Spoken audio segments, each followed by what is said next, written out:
Of course, Diana had it a lot worse, as Charles pointed out at her funeral. It is a point to remember that of all the ironies about Diana, perhaps the greatest was this. A girl given the name of the ancient goddess of hunting was, in the end, the most hunted person of the modern age.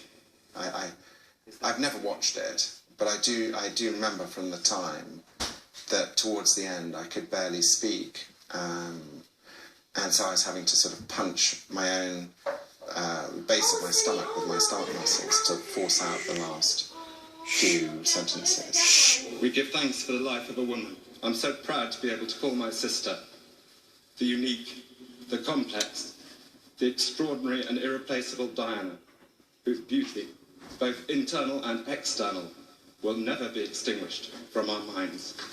Charles says it took him only 90 minutes to scrawl out his heartrending speech. And in his portrait at Althorpe, it's what he carries in his hand. Do you let yourself think about the fact that she would be a grandmother now?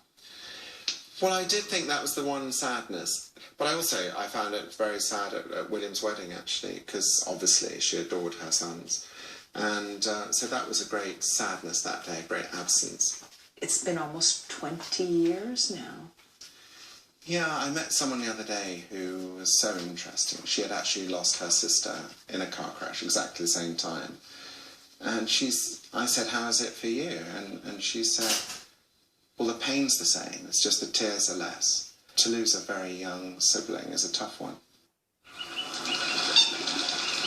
Today, on a tiny island in a small lake near the main house, Diana lies in quiet seclusion. But Althorpe has always been a refuge. During the London Blitz, children were evacuated here to escape the German bombs. Today, it's a haven for endangered birds. Life can also be pretty glorious. Well, you start